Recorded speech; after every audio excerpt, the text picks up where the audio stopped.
My friends, let us enter this hour with a deep breath of stillness. Not the stillness that comes from effort, but the stillness that comes when we simply stop reaching outward for God and allow ourselves to rest in the presence that is already here. For too long, the world has prayed to a God somewhere else. It has called into the heavens, pleaded with the skies, begged for answers, hoped for intervention. And yet, the great truth revealed by the Master and confirmed again and again through spiritual realization is that God is not a distant being to be summoned. God is not a reluctant presence to be persuaded. God is the very life of our being, the very substance of our consciousness, the invisible presence that fills all space. If our prayer begins with the assumption that God is somewhere else, then no matter how sincere our words, we remain in a state of separation. And separation, this belief that God is there and we are here, is the only barrier to spiritual realization. This is why so many prayers feel unanswered. It is not that God withholds anything from us, but that we have not yet awakened to the place where God already is. The Father does not move toward us. Rather, we awaken to the Father who has never left us for a single moment. In this hour, let us release that old habit of pleading. Let us lay aside the emotional strain we have mistaken for spirituality. Let us allow the ancient idea of a distant God to fall away, for it never had reality. What we seek is not a God who responds to our words, but a God who is revealed in our silence. We are not here to improve prayer. We are here to discover an entirely different dimension of prayer. A prayer that does not ask, does not demand, does not attempt to change the outer scene, but a prayer that rests, listens, and awakens to the kingdom that has always been within. This is the beginning, a quiet turning, a willingness to see differently, a willingness to recognize that the presence we once sought with effort is the presence that has never ceased to live as our very life. And as we move forward, this realization will open a door that no human struggle could ever open, a door into the kingdom that is not approached through words, but through awareness.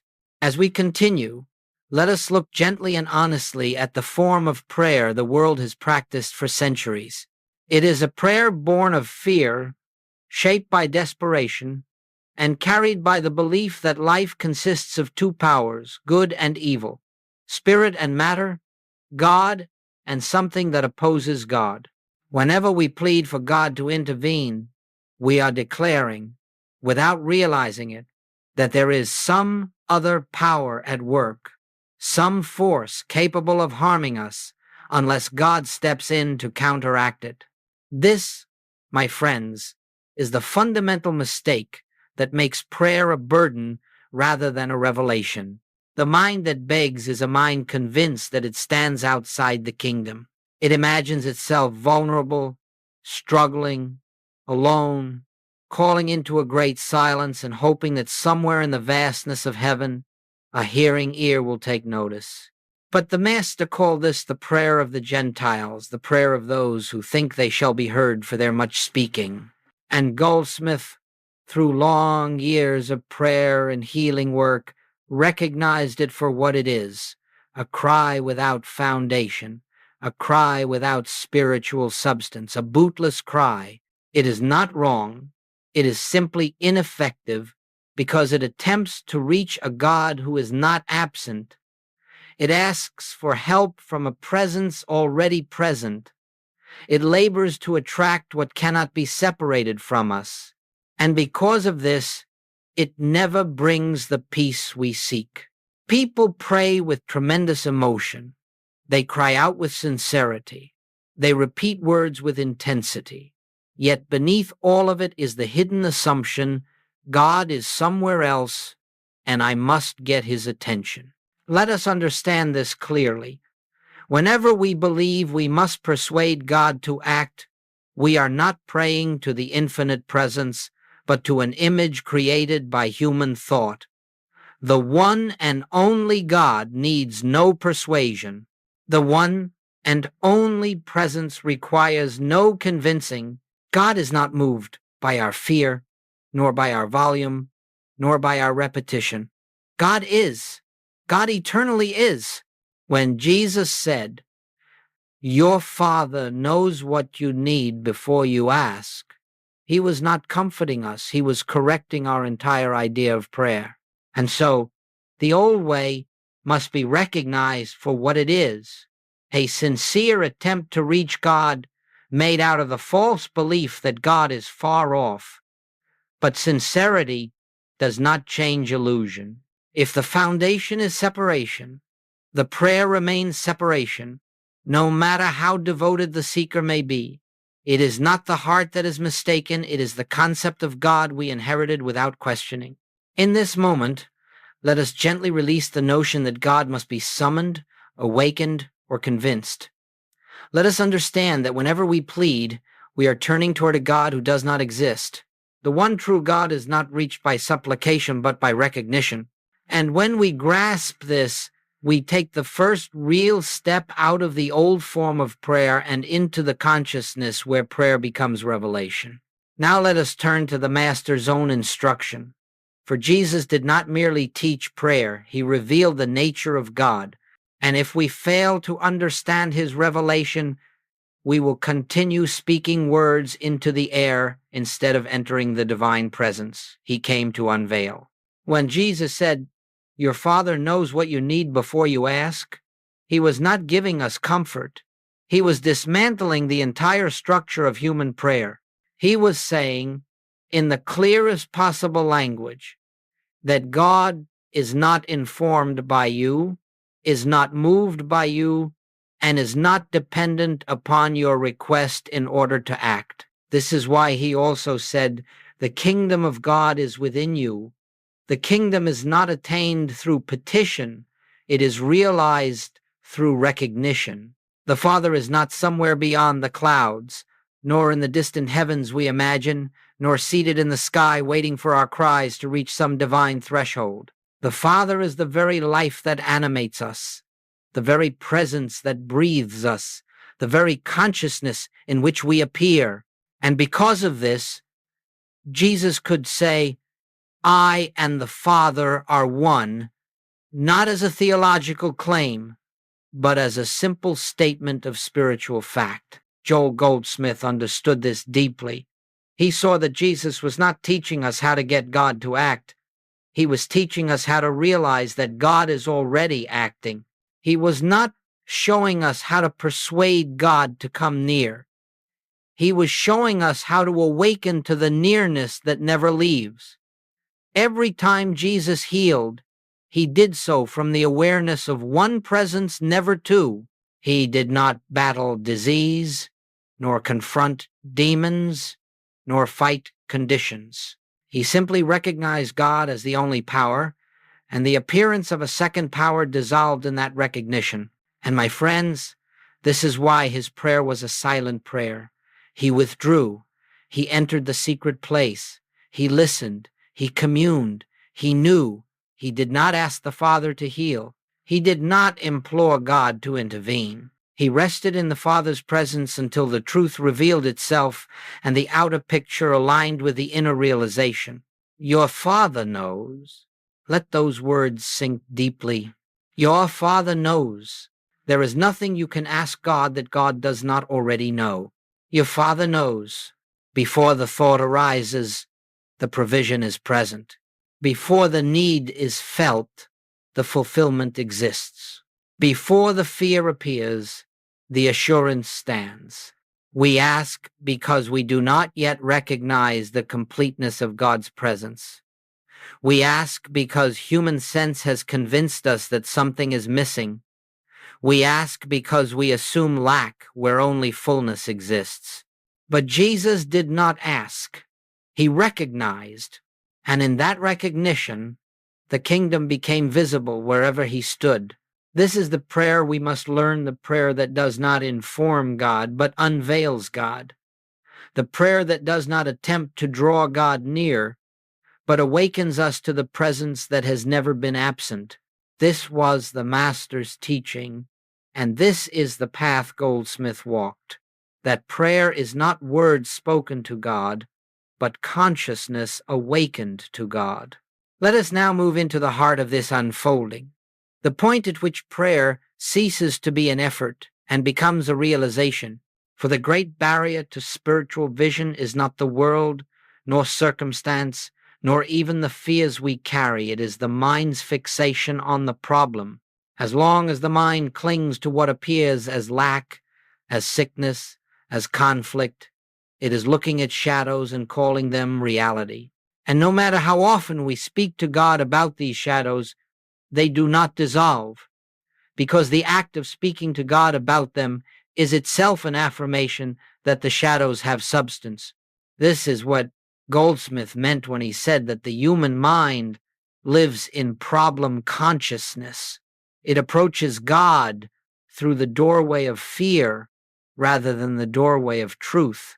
It begins with the problem and tries to bring God to it. It says, Lord, here is my need. Lord, here is my pain. Lord, here is my crisis.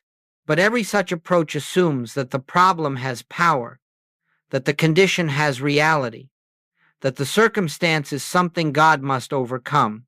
And the moment we give it that power, we place ourselves outside the kingdom. For the kingdom cannot be entered through fear. It cannot be entered through struggle. It cannot be entered by attempting to improve the picture that the senses present. The kingdom is realized only when the mind lets go of the appearance long enough to turn toward the invisible presence that stands behind every appearance. And so there must be a shift, a turning, a quiet surrender of attention. Instead of beginning with the problem, we begin with God. Instead of asking for change, we recognize the changeless. Instead of wrestling with appearances, we release them from our concern and acknowledge that God alone is the substance of all experience. You see, there are two states of awareness available to us at every moment. One is problem consciousness, in which we believe that something stands apart from God and must be corrected. The other is presence consciousness, in which we realize that God is the only presence, and therefore nothing needs to be corrected, only seen rightly. This shift is subtle, almost imperceptible to the ego, but it is the entire secret of prayer. For when you rest in presence consciousness, fear dissolves of itself, anxiety loses its foundation. The appearance begins to fade, not because you forced it to change, but because you no longer grant it power. You have withdrawn your belief in a second presence. Let me speak plainly. If you bring the problem into prayer, you are still outside the kingdom. If you leave the problem outside the door and enter with nothing but recognition of God, you are within the kingdom already. This is why Jesus could speak with such authority. He did not see two powers. He did not meet a blind man and see blindness. He met the presence of God and recognized it as the only reality. The blindness yielded to the vision, not because he demanded a change, but because he refused to acknowledge anything but God as the substance of the man before him. And we, too, must learn this holy shift. When a difficulty arises, our first impulse must no longer be to rush toward the difficulty, but to turn inward to the quiet center where God is already present, already complete, already the only power. In that turning, in that shift, prayer begins not as petition, but as realization. And as we learn to dwell here, the outer world begins to reflect the inner vision. The problem dissolves in the light of presence consciousness, just as darkness dissolves when the sun rises. It is not battled, it is simply outshone. Now, Let us take this teaching from concept to living experience, for truth that remains only in the mind has not yet touched the heart, and spiritual realization is not an intellectual achievement, it is a state of being. So for a few moments, I invite you to lay aside the problem, the request, the agenda, the desire for any particular outcome. Let us, for this brief interval, approach God without words, without demands, without the slightest attempt to shape what should happen next. This, my friends, is the doorway to the kingdom. Inner stillness without petition. The mind will try to ask, but we do not follow it. The emotions will try to rise, but we do not cling to them. Thoughts will attempt to form prayers, but we release them gently, like a leaf drifting on water. Let us enter now into what Goldsmith called the silence of recognition, not the silence of effort, not a silence created by pushing thoughts aside, but a silence that reveals itself when we no longer chase after thought. In this silence, we are not seeking God. We are resting in God. We are not calling out to the infinite. We are allowing the infinite to reveal itself. And so we begin with a simple awareness. God is here, not coming, not arriving, not approaching from a distance. Here, right where you are. In the very space you occupy, God is the life of your life, the breath within your breath, the consciousness in which every thought appears and disappears. Do not try to feel this. Do not strain to experience anything. Simply acknowledge it as truth, just as Jesus acknowledged it. Allow the statement to stand in you. God is here.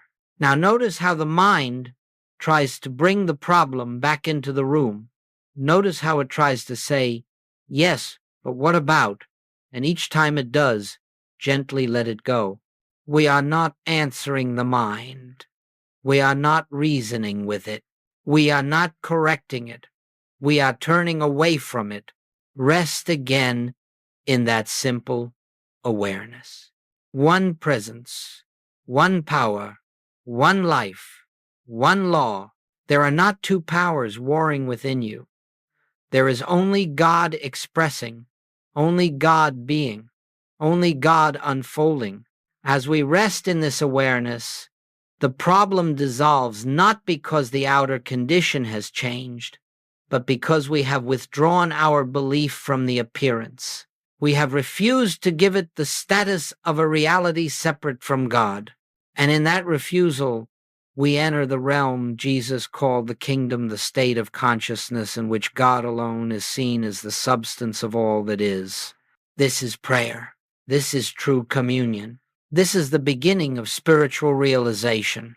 You may notice a softening within you or a quietness that seems to deepen from within. You may notice nothing at all. Either is fine, for the work is not emotional, the work is awareness. The very act of turning inward without petition is the opening of the inner door. The very willingness to rest without asking is the touching of the kingdom. Remain here for a moment, just being no requests, no effort, only recognition, and let this truth anchor itself in your consciousness. The kingdom is entered not by words but by awareness, not by asking but by knowing, not by striving, but by resting in the presence that has always been here.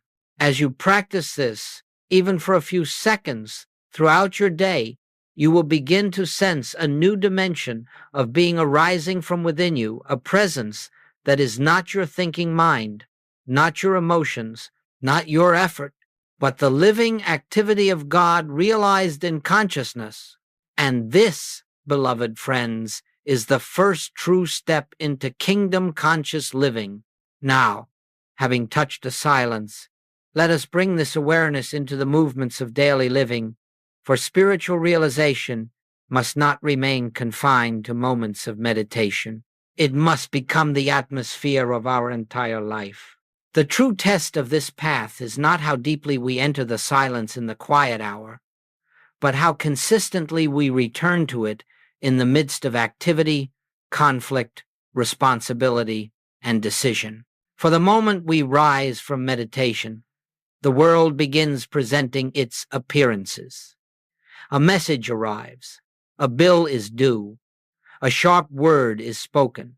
A memory surfaces. A physical sensation makes itself known. And instantly, almost automatically, the old habit returns. We reach outward, we tense inward, we prepare to face the problem as if it possesses power of its own. This is the subtle temptation to step back into problem consciousness, to treat the appearance as something real, something powerful, something separate from God. And with that shift, our prayer becomes a plea again. We find ourselves asking, God, help me with this. God, fix this. God, change this. And without realizing it, we have stepped out of the kingdom and back into the belief of two powers. But let us understand this with great tenderness. The appearance is not the danger. The appearance is only the mirror in which we see whether we are living from the kingdom or from fear. Every circumstance that confronts us becomes an invitation. Will I see God here, or will I believe in something else? Therefore, in the midst of daily life, the practice is simple. The moment a disturbance arises before the mind begins its old reactions, you pause. Just a pause. A sacred interval in which you do not engage the appearance. And in that pause, you make a quiet recognition. God is here. Not God will be here. Not God must come here. Not God should fix this. God is here already, fully, completely. Make no attempt to correct the appearance. Make no attempt to understand it or solve it. Your work is not to heal the condition. Your work is to realize the presence. And when the presence is realized, the condition adjusts itself to the new vision. If a person confronts you harshly, do not react from the personal sense of self that feels injured or defensive. In that very moment, inwardly recognize the same presence that lives as me lives as this one. The outer behavior may still need a practical response, but the consciousness with which you respond will no longer be fear, resentment, or judgment. You will speak from the kingdom, not from the world. If a financial concern arises, resist the impulse to plead for help. Turn inward and acknowledge. Supply is not out there. The source is here where God is. And stay in that recognition long enough for the fear to dissolve, not because the numbers changed, but because your awareness returned to the presence. If a physical sensation troubles you, do not begin by resisting it or fearing it. Begin with the same recognition. God, the one life, fills all space, including this very body. You are not declaring something to become true. You are acknowledging what is eternally true. This practice, this turning, this recognition may take only a few seconds, but those few seconds keep you anchored in the kingdom while the world pulls at your senses. And if you do this many times throughout the day, something profound happens. The kingdom becomes your automatic response. You stop begging God because the thought to beg no longer arises. You stop fearing appearances because you no longer believe they have power.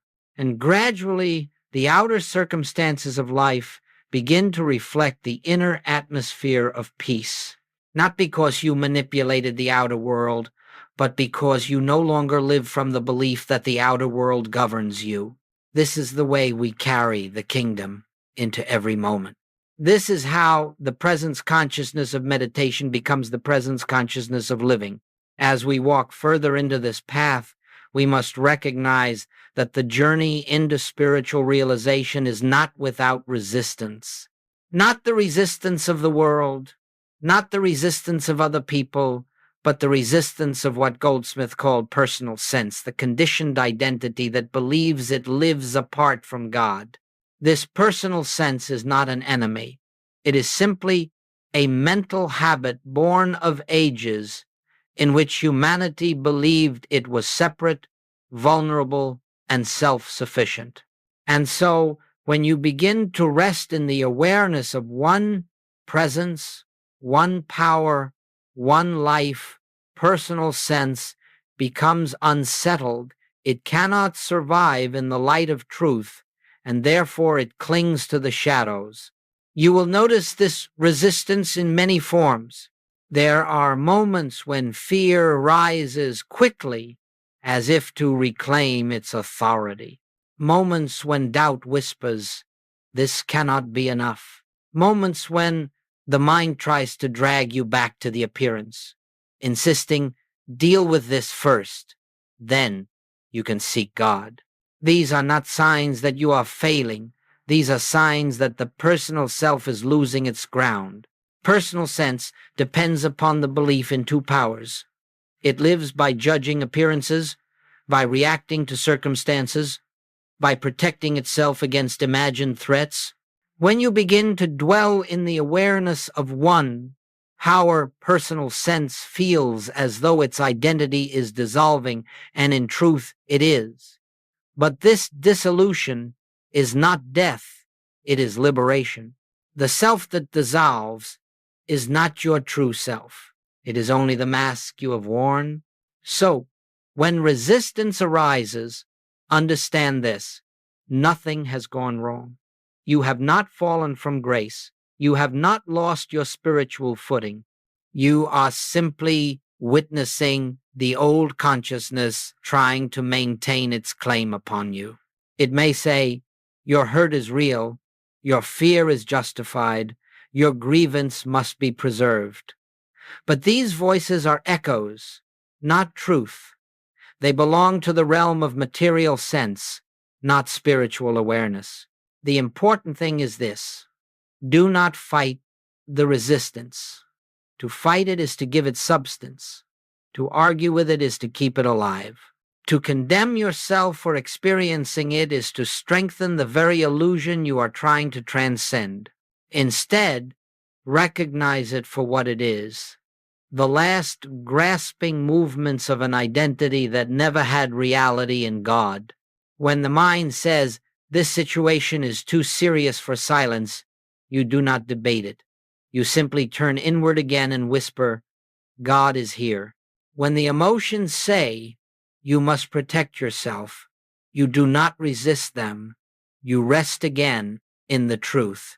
There is only one power. When guilt or shame tries to arise, telling you that you are unworthy of God's presence, you do not argue. You recognize, "God is the life of me, therefore I am already whole." Every return to presence weakens the grip of personal sense.